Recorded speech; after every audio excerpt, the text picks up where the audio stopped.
Bismillah ar-Rahman ar-Rahim. Assalamu alaikum. Welcome to the second hour of News and Views with me, Julie Ali, right here on Salam Media. Now, it's quite a coincidence. Our previous interview was with Asima Musa from the Fordsburg Muslim Youth Organization, talking about the issue around the maintaining of Qabristans, the burial society, the fact that, alhamdulillah, they were able to negotiate with City Parks for an additional 15,000 square meters of burial land at West Park Cemetery. She also spoke about donors who graciously paid for 1.2 kilometers of clear view fencing at the West Park Cemetery. And they further are looking for donations or donors to supply similar fencing at the Nuclear Cemetery or Qabristan. Alhamdulillah, amazing work being undertaken by all the different burial societies here in Gauteng and Johannesburg particularly. The story is not that much different when you go to any other part of the country. I think we have the most amazing community. We truly know the concept of paying it forward. We do the right thing as per Islamic principles. And another amazing organization, of course, is the Muslim Judicial Council of South Africa, based in the Western Cape. They too deal with all sorts of issues. This time around, they have an issue around the Klip Road Cemetery, and it's a response to some fake news doing the rounds. So to talk to us about this is Second Deputy President at the MJC, Sheikh Riyad Fattar. Assalamu alaikum to you. Welcome to the program. Wa alaikum salam wa rahmatullahi ta'ala wa barakatuh, Julie and the honored listeners. Okay, Sheikh, what exactly is going on there, and regarding this fake news being circulated? And I should imagine if there's fake news going around, it's detrimental to our own, is it not? It's our people and our infrastructure, like our Qabristans, that's going to be further neglected, for want of a better word. بسم الله الرحمن الرحيم الحمد لله رب العالمين والصلاة والسلام على أشرف المرسلين سيدنا ونبينا ومولانا محمد وعلى آله وصحبه أجمعين. You said it perfectly well, Julie, and let me first address the issue. You may be very jealous when I hear that people have received such a big span of land for burial. The Muslim Judicial Council has been busy with the city of Cape Town for more than a decade now, and trying to get extra land for burial space in the Western Cape. The last time that the Muslim community received from local government a burial space was approximately 100 years ago. Sure. But at the moment, we make use of municipal cemeteries that has been allocated. We have an allotment in it for the Muslim community. The covers is all in the direction of the Qibla, and it's under the control of the Muslim Judicial Council through an MOU. But Alhamdulillah. These spaces are limited, and it does get used up. It is true that there is space needed at the Klip Road Cemetery, but what the fake news is about is the fact that it's never been given extra space, and that Mr. Susan Rice, who has been actively working with the Muslim community and always being available to help with the issues, to help with extra space and so on at various municipal cemeteries, that is fake news. And unfortunately, sometimes we don't adhere when Allah subhanahu wa ta'ala, the Nabi alayhi salatu wasalam, encourages us, orders us with good akhlaq and adab. And one of the most famous ayat that I use all the time, Allah subhanahu wa ta'ala says, وَتَعَاوَنُوا عَلَى الْبِرِّ وَالتَّقْوَى وَلَا تَعَاوَنُوا عَلَى الْإِثْمِ وَالْعُدْوَانِ. that you work together in that which will bring goodness and piety, and don't work together in that which will create a sin and enmity. So we have built up this relationship with the city of Cape Town and with the burials, Mrs. Susan Bryce.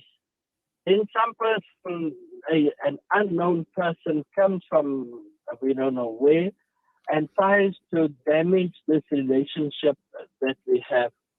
There is a constant need for burial space in the Western Cape. Whether we want to buy the space, whether the city wants to give the space, it is not happening. That is not happening from the city of Cape Town. In actual fact, in the time of COVID-19, we picked this up with the President Cyril Ramaphosa in that the Muslim community is badly in need of burial space.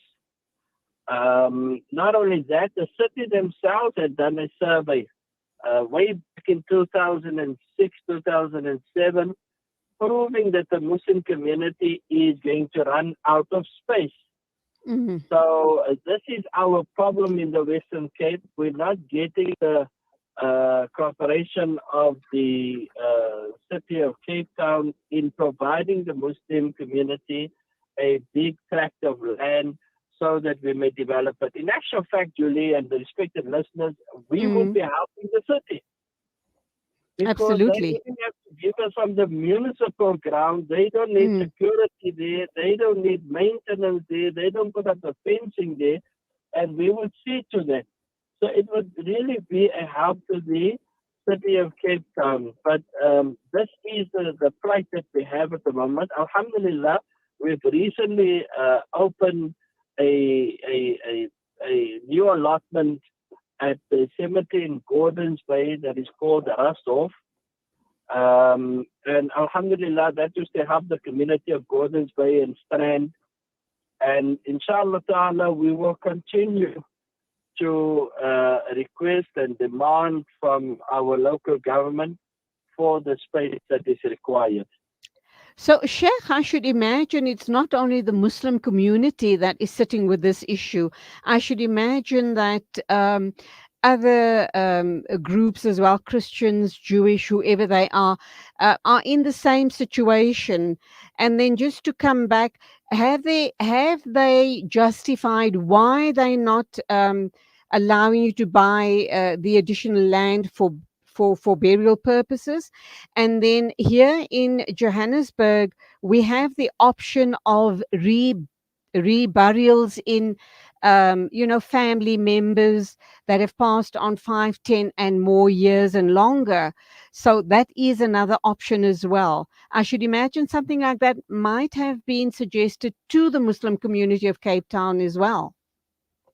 Now, Alhamdulillah Rabbil Alameen, many years ago, really, our former Mufti, Mufti Yusuf Karan, Rahimahullah, has already given that fatwa years ago of reburial. In actual fact, we saved the city with space because Muslims rebury.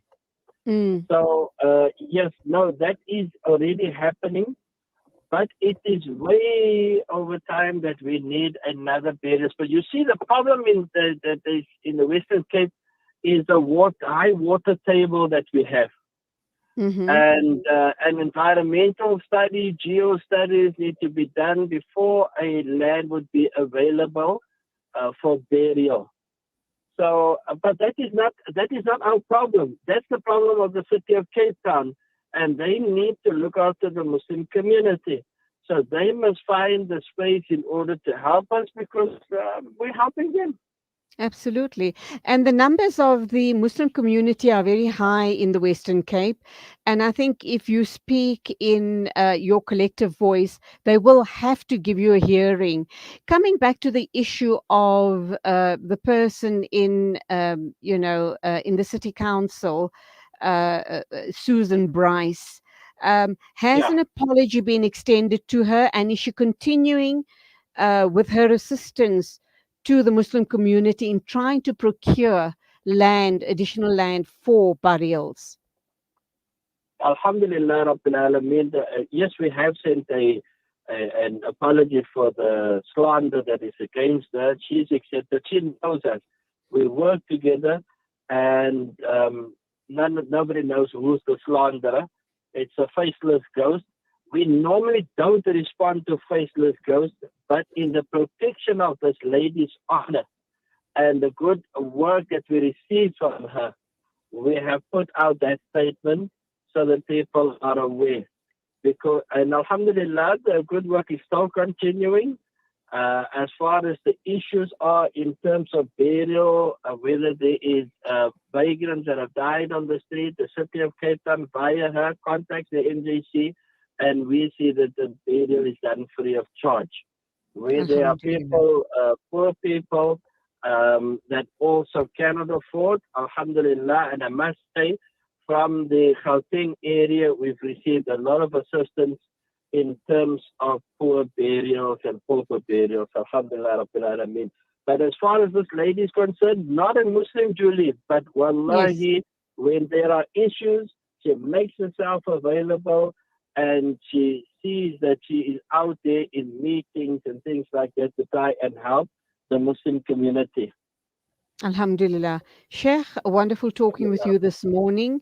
Keep safe. It is silly season. Lots of crazy people on the roads taking chances. So just keep safe. Have a break. We do hope you're going to take some time out, inshallah. Keep us in your du'as. Until the next time, as always, salamu alaikum to you.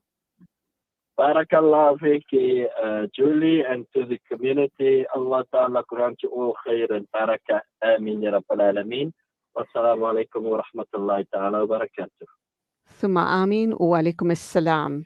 The time is exactly 9:30 exactly. We're going to be talking in a short while with Professor Patrick Bond from the University of Joburg's Department, Joburg University's Department of Sociology. And we'll wrap up this morning's show by talking with my colleague Inayat Wadi. He's been at the ANC National Elective Conference over the past few days, and he's going to give us a wrap up of exactly what went down, the mood, the people they've interviewed, just, being there and the vibe, inshallah. So do stay with us.